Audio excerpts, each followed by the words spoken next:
First contact surprise. High Admiral Vextol of the Verax Alliance stood on the command deck of the Celestial Whisper, his iridescent scales reflecting the soft blue glow of Earth on the main viewport. The planet below seemed peaceful enough, though the orbital infrastructure spoke of a civilization on the cusp of true spacefaring status. His mandibles clicked in mild amusement as he observed the chemical-powered vessels trudging their way between the orbital stations. Primitive, but determined, he noted to his science officer, Nira. Their dedication to space exploration despite their technological limitations is almost admirable. Nira's sensory tendrils waved in agreement as she studied the readouts. They've achieved remarkable efficiency with their chemical propulsion systems. Admiral, though I'm detecting some unusual power signatures from their orbital platforms. Probably primitive radar or communication arrays. Vextol dismissed. What else could they manage with their level of technology? The Verax Alliance had encountered dozens of emerging civilizations over the centuries. Their standard protocol was to make contact once a species achieved regular space travel, but before they developed faster-than-light capabilities. Earth had just reached that sweet spot. Initiating first contact protocols, Vextol announced. Deploy the diplomatic escort. 4 sleek escort ships materialized around the Celestial Whisper, their energy shields creating a subtle distortion in space. It was standard procedure to demonstrate superior technology during first contact. It tended to make negotiations smoother when the younger species understood their place in the galactic hierarchy.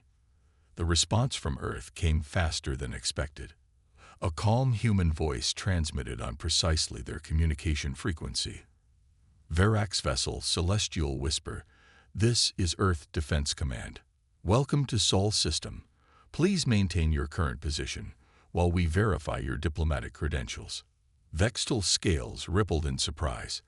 Their ship's name shouldn't have been detectable through their stealth systems. Before he could ponder this further, his tactical officer's voice cut through his thoughts.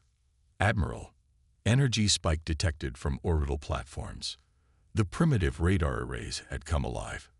In perfect synchronization, they rotated to face the Verax ships, revealing sleek barrel assemblies that had been hidden in plain sight. Vextol's tactical display erupted with targeting locks, dozens of them, forming an interlocking web of coverage. Impossible, Nira whispered. Those are kinetic weapon platforms, but the power signatures, they're orders of magnitude more efficient than any Railgun technology we've encountered. A new voice came over the calm and professional. Verax vessels, this is Admiral Sarah Chen of Earth Defense Command. We're transmitting our diplomatic recognition codes now. Please be advised that you are currently within our defensive grid's engagement envelope. We request that you power down your shields as a sign of good faith. Vextol's mandibles clicked rapidly, a sign of agitation. Power down their shields. The suggestion was absurd. Even primitive railguns could be dangerous without shields, and these humans had apparently mastered the technology. Admiral Chen, he responded, keeping his voice steady. Surely you understand that powering down our shields would be an unnecessary risk. Our defensive systems are purely precautionary. There was a pause before Chen's response came. Of course, Admiral Vextol. Allow us to demonstrate why we're confident in our request. One of the orbital platforms rotated with precise grace. There was no warning buildup of energy, no bright flash.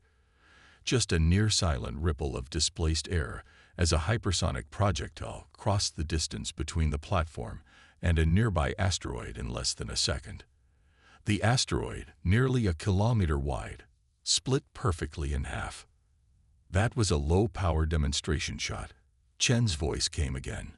Our targeting systems are painting 27 vulnerabilities in your shield geometry.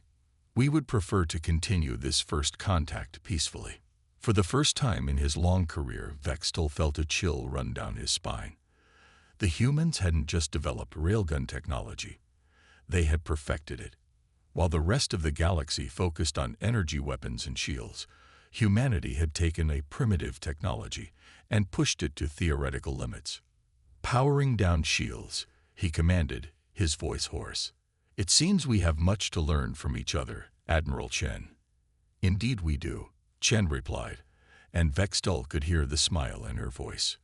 "Welcome to Earth, where humanity's path to the stars was paved with simple physics and complex engineering." As the shields dropped, Vextol realized that the galaxy's understanding of primitive technology needed serious revision. The humans hadn't just reached for the stars. They had armed themselves with the very forces that governed orbital mechanics. In doing so, they had changed the rules of space warfare forever.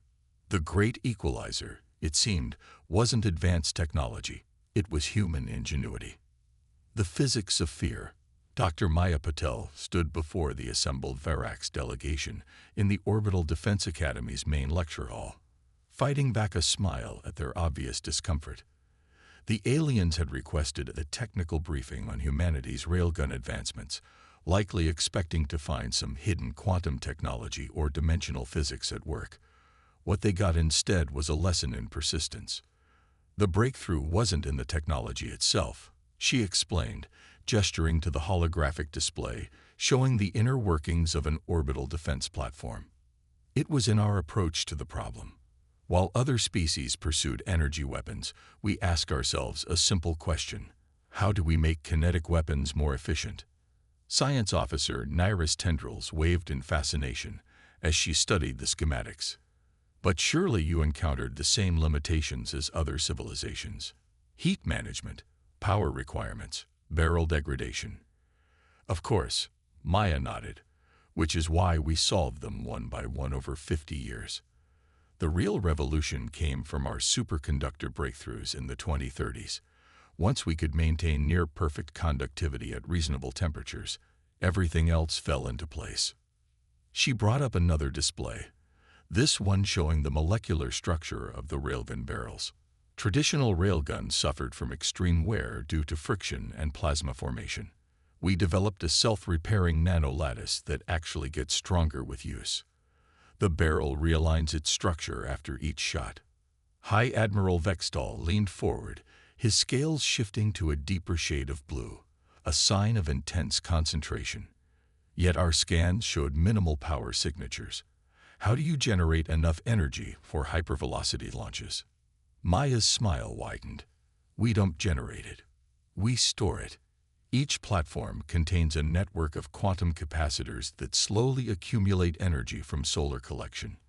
When we fire, there's no massive energy spike because we're using power gathered over days or weeks." "Clever," Naira admitted.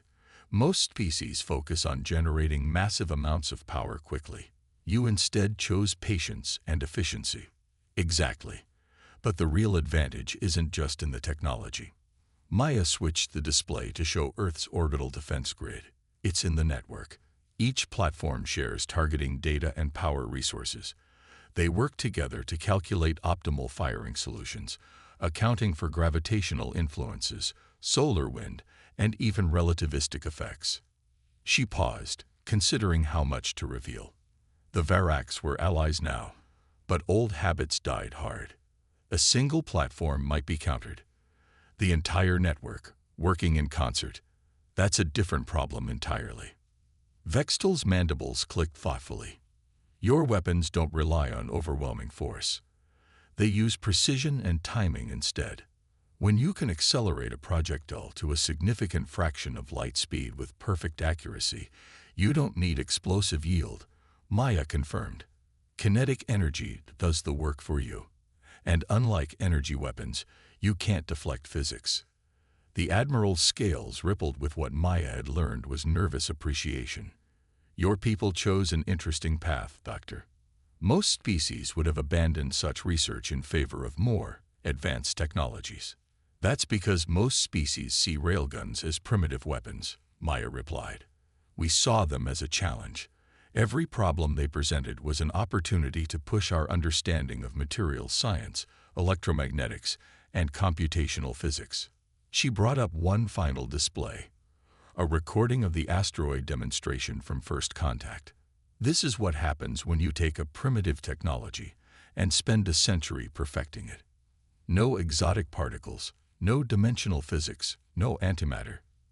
Just good old-fashioned Newtonian mechanics taken to its logical extreme. The Verax delegation watched in silence as the recording played. Maya could almost see them recalculating their assumptions about humanity. They had expected to find secrets or shortcuts, some hidden technology that explained humanity's capabilities. Instead, they found something perhaps more unsettling. Dedication. Your species is unique, Naira finally said. Most civilizations rush toward advanced technology, seeking shortcuts to power. You chose instead to master the basics. There are no shortcuts in physics, Maya replied. Only understanding and application. We learned that lesson early, and it shaped our entire approach to space defense. As the delegation filed out of the lecture hall, Maya caught fragments of their conversation. They were already discussing the implications of humanity's technological philosophy. Good. Let them wonder what other primitive technologies humanity had quietly mastered while the galaxy wasn't looking. After all, railguns were just the beginning. Silent thunder. The Kryvax battle fleet emerged from hyperspace at the edge of the Sol system, their energy weapons already charging. Intelligence suggested the human defenses would be trivial to overcome. Primitive kinetic weapons were no match for modern shield technology. Fleet Commander Zaruk stood on his command deck, mandibles clicking in anticipation. The Verax alliance had grown soft, accepting these humans as equals. His people, the Kryvax Dominion, would show the galaxy how to properly deal with emerging civilizations. Multiple human vessels detected, his tactical officer reported. Primitive chemical propulsion. Their orbital platforms are activating, but showing minimal power signatures. As expected, Zaruk chittered. Begin the attack run. Standard combat formation. The Kryvax fleet accelerated toward Earth, their shield matrices synchronized to create an overlapping defense grid. Energy weapons powered up, creating a spectacular light show against the backdrop of space. In Earth Defense Command, Admiral Sarah Chen watched the approaching fleet with calculated calm.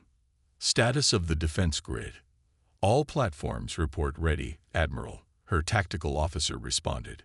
Solution mapping complete. Targeting computers have identified optimal firing sequences. Chen nodded, remembering the Verax Admiral's face when they'd first demonstrated their capabilities. The Kryvax were about to learn the same lesson. Execute defense pattern Sierra 7. The orbital defense platforms moved with precise coordination, each adjusting its position by mere millimeters. To the approaching Kryvax fleet, they appeared to be making random, ineffective movements. Energy spike from the human platforms. The Kryvax tactical officer reported, preparing countermeasures. There was no time to counter. The first salvo from Earth's defense grid was invisible to the naked eye, only detectable by the slight ripple of displaced space as dozens of projectiles accelerated to relativistic speeds. The Kryvax shields flared brilliant blue as they intercepted the incoming fire. Fleet Commander Zaruk allowed himself a moment of satisfaction. Their weapons are useless against our. His words died in his throat as the shields protecting his lead vessels collapsed. The railgun shots hadn't been aimed to penetrate. They had struck with precisely calculated timing and angles, creating resonance patterns that disrupted the shield harmonics. Impossible. Zaruk screeched. Reconfigure shield frequencies. But the humans weren't firing randomly. Each shot was part of a carefully orchestrated pattern, designed to exploit the fundamental physics of energy shield systems. The defense platforms fired in sequences calculated by quantum computers, creating cascading failures in the Kryvax defenses. Second wave incoming, the tactical officer screamed. This time, there were no shields to stop the relativistic projectiles. Ships began dying in silence, split apart by kinetic impacts that carried more energy than their own reactors could generate. In Earth Defense Command, Chen watched the battle unfold with grim satisfaction. Status of civilian evacuation. All civilian ships are clear of the engagement zone, Admiral. The Kryvax fleet is breaking formation. The remaining Kryvax vessels attempted to scatter, but it was already too late. The defense grid had mapped their possible escape vectors before firing the first shot. Hypervelocity rounds found their targets with unerring accuracy, guided by the same physics the Kryvax had dismissed as primitive. "Admiral," her communications officer called out, "we're receiving surrender signals from the remaining Kryvax ships." Chen nodded. "Accept their surrender, and make sure our Verax allies receive full tactical data from this engagement. They'll want to update their analysis of human military capabilities." In the aftermath, as rescue ships moved to collect survivors, Fleet Commander Zaruk stood in Earth's orbital detention center, staring through a window at the defense platforms that had destroyed his fleet. "I don't understand," he muttered to his guard, a human Marine. "Our technology was superior in every way." The Marine smiled. "That's your problem right there, Commander. You thought this was about technology. This was about physics, and physics doesn't care how advanced you think you are." Across the Sol system, the defense platforms continued their silent watch, their barrels cooling after the brief but decisive battle. They were humanity's guardians, proof that the simplest solutions were often the most elegant and the most deadly. The galaxy would never again mistake human ingenuity for primitive technology. Velocity's children. Nara stood at the observation window of the Mars Colonial University, her sensory tendrils waving gently as she watched a cargo shipment launch toward the asteroid belt. There was no chemical flame, no visible propulsion, just a smooth acceleration as electromagnetic fields propelled the vessel along the cargo railgun's guide path. "Beautiful, isn't it?" Professor James Chen asked, joining her at the window. The grandson of Admiral Chen had followed a different path than his grandmother, choosing to study the civilian applications of railgun technology. "Your people never do anything halfway," Naira observed. "You turned weapons technology into the backbone of your solar economy." James nodded, bringing up a holographic display of the solar system's transport network. Countless electromagnetic paths crisscrossed space, creating a web of trade routes that allowed efficient movement between Earth, Mars, and the asteroid colonies. "The principles were the same," he explained. "Once we mastered electromagnetic acceleration for military purposes, adapting it for civilian use was the logical next step. Why waste reaction mass when you can use fixed infrastructure to provide the initial boost?" The cargo vessel was now just a distant speck, riding the electromagnetic highway toward the outer system. Similar launches occurred every few minutes, a constant stream of commerce flowing through the solar system. "But it's more than just transportation," Naira said. "Your entire civilization has been shaped by this technology." Perceptive as always, James smiled. "Look at our colony designs." He adjusted the display to show various human settlements throughout the system. Each was built with the same precise engineering that had gone into the defense platforms, efficient, practical, and designed to work in harmony with natural forces rather than against them. "We learned from the railguns that working with physics is better than fighting it," James continued. "Our colonies use electromagnetic systems for artificial gravity, resource extraction, and environmental management. Even our space elevators operate on similar principles." A group of students passed by, representing various human colonies. Naira had learned to recognize them by their distinct characteristics: the tall, lean Martians, the stocky Belters, and the Earthborn with their legacy of natural gravity. "Your species has adapted remarkably fast," she noted. "In just a few generations, you've become true children of space." "Necessity breeds innovation," James replied. "The railgun network proved we could master complex electromagnetic systems. Once we had that foundation, everything else followed naturally." He brought up another display, showing the latest breakthrough from the university's labs, a prototype for an electromagnetic shield system. Unlike traditional energy shields, it used precisely controlled magnetic fields to deflect incoming particles and radiation. Still no exotic physics, no dimensional manipulation, just the careful application of fundamental forces. Naira's tendrils rippled with amusement. "The Verax Science Council is still trying to understand how you achieved such efficiency. They keep looking for some hidden technological breakthrough. That's because they're asking the wrong question, James said. The breakthrough wasn't technological. It was philosophical. We stopped trying to force nature to do what we wanted and started working within its rules instead. A notification chimed, and James checked his display. Ah, speaking of which, would you like to observe today's test? We're launching the first prototype of our new long-range colonization vessel. They made their way to the university's launch complex, where a sleek ship sat on the electromagnetic catapult.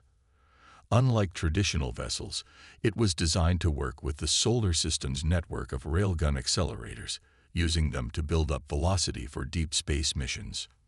No onboard propulsion, Naira asked, studying the vessel's design. Minimal, James confirmed. Why carry heavy engines when you can use fixed infrastructure to provide acceleration? The ship's primary systems are dedicated to navigation, life support, and electromagnetic braking. The launch countdown began, and Naira watched in fascination as the vessel was smoothly accelerated to escape velocity.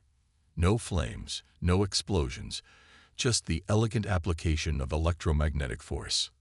Your grandmother would be proud, she said softly. You've taken her legacy in an unexpected direction. James smiled, watching the ship disappear into the black. She understood something fundamental, that true advancement comes from mastering the basics before reaching for the stars. We're not just velocity's children anymore. We're its masters. Around them, Mars Colonial University continued its work, training the next generation of human engineers and scientists. They would push the boundaries even further, finding new ways to apply their understanding of fundamental forces. The cargo railguns continued their rhythmic launches, maintaining the pulse of human civilization among the stars. The new balance. The Grand Council chamber of the Galactic Concordat hummed with tension as representatives from 100 species gathered for the historic session. High Admiral Vextal, now serving as the Verax ambassador to Earth, watched as Dr. Maya Patel took the podium. 20 years had passed since humanity's first contact, and everything had changed. Distinguished representatives, Maya began, her voice carrying across the chamber.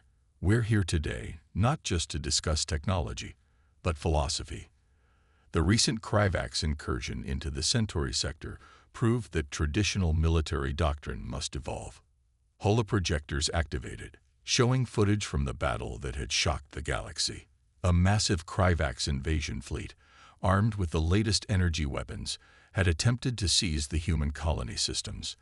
They had expected an easy victory against the primitive human defenses. Instead, they had encountered something new. A defense network that combined human railgun technology with alien innovations. The resulting hybrid systems had stopped the invasion cold. Humanity didn't just defend their territory, Maya continued. They demonstrated a new way of thinking about space warfare and technology itself. The combined human Verax defense platforms proved that integration is more powerful than isolation. Vextal's scales shifted to a proud azure as he remembered his role in that collaboration. After the first Kryvax attack on Earth, he had championed the integration of human kinetic weapon systems with Verax energy technology. The results had exceeded everyone's expectations. Our success came not from abandoning either approach, but from understanding their complementary nature, Maya explained. Verax shield harmonics actually become stronger when synchronized with human electromagnetic fields. Kryvax weapons, designed to overcome pure energy defenses, proved ineffective against this hybrid approach. The chamber erupted in discussion as representatives debated the implications. For centuries, galactic military doctrine had focused on ever more exotic energy weapons and dimensional technologies. Humanity had forced everyone to reconsider the fundamentals. A Kryvax representative, their mandibles clicking nervously, raised a question. But surely this proves the need for even more advanced weapons development. Maya smiled. With respect, that reaction is precisely what we need to move past. The solution isn't always to make things more complex. Sometimes, mastering the basics yields better results than pursuing exotic shortcuts. She gestured to a new holographic display, showing the thriving trade routes and colonies that now connected human and alien worlds. Look at what we've achieved in just 2 decades of collaboration. Varac's quantum communications integrated with human electromagnetic transport networks. Centaurian biotech enhanced by human materials science. We're stronger together not because we're adding complexity, but because we're building on solid foundations. The chamber grew quiet as Maya delivered her final point. The Galactic Concordat was formed to prevent warfare and promote cooperation. Today, we propose expanding that mandate. Let us create a joint scientific initiative, combining the best aspects of all our technological approaches, not to build better weapons, but to build a better future. Vextol rose to support the proposal. 20 years ago, my people thought we were coming to guide a primitive species into the galactic community. Instead, humanity reminded us of something we had forgotten, that true advancement comes not from abandoning the fundamental forces of nature, but from truly understanding them. The vote that followed was nearly unanimous. The Galactic Concordat would establish a new technological framework, one that valued mastery over complexity, understanding over advancement for its own sake. As the session concluded, Maya found Vextol waiting in the chamber's observation dome. Together, they watched ships from a dozen species moving through the space lanes, their drives representing the full spectrum of technological approaches. "Did you ever imagine it would turn out like this?" Vextol asked. "When we first arrived in your system, ready to patronize the primitive humans." Maya laughed. "Honestly, we were just trying to survive in a galaxy we knew nothing about. But I think we all learned something important. There's no such thing as primitive technology. There's only technology that's properly understood and technology that isn't." A human transport ship accelerated past the station, riding an electromagnetic boost from the new hybrid launch systems. It carried no weapons, but its design incorporated the same principles that had revolutionized space warfare: efficiency, precision, and respect for fundamental physics. "The galaxy's changing," Vextol observed. "And for once, it's changing because we're looking back to basics rather than charging blindly forward. That's the real lesson of the railgun," Maya said softly. "Sometimes the oldest forces in the universe are the most powerful. We just have to learn to work with them, not against them."